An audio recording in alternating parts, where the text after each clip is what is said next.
The spirit of lies rules the world, and anyone who desires the world and its goods is enslaved by the spirit of lies. For only there can he assert himself, only there will homage be paid to him by being listened to and affirmed. In contrast, the spirit of truth will only find admission among people who try to detach themselves from the world and its goods, who have no desire for them whatsoever but turn themselves and their thoughts towards divine things, who consider their actual purpose and affirm a spiritual life. That is where the lying spirit is denied access.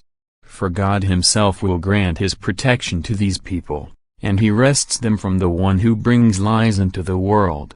People who hold on to the world thereby profess their affiliation to the one to whom the world is his power, for they desire that which is still his share. Unredeemed matter, which still shelters much of the evil spirit within itself.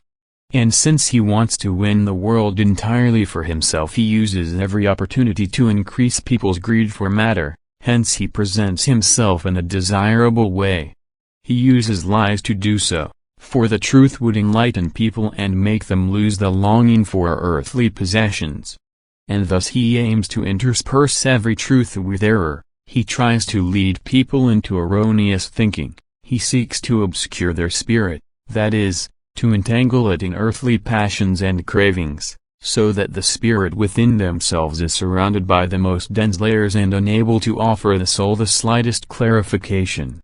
And he aims to pull down everything divine, stifle everything noble, obscure the truth, eradicate love, spread hatred and strife, and gradually shape people such that they become like him, that they will adopt all those qualities which characterize evil. The love for truth dwells only in very few people, and they despise the world. However, their goal is God, who is the truth, and they seek to obtain spiritual values which last for eternity. And thus they lift themselves above the world, and the Prince of Lies has no more influence on them.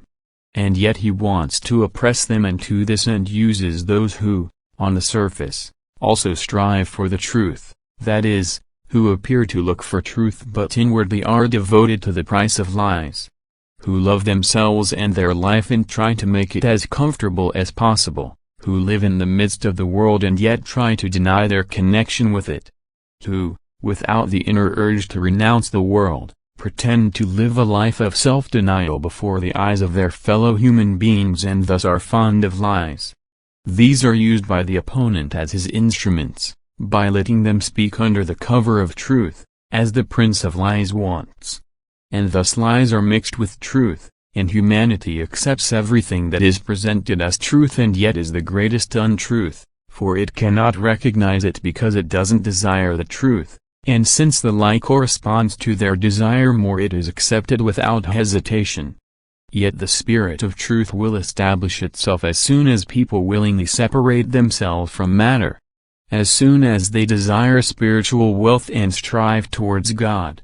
And he will defeat the spirit of lies, for anyone who recognizes the truth will stand up for it and try to spread it, and the lie will be displaced, and with it the one who came into the world through the lie will be overcome. Amen.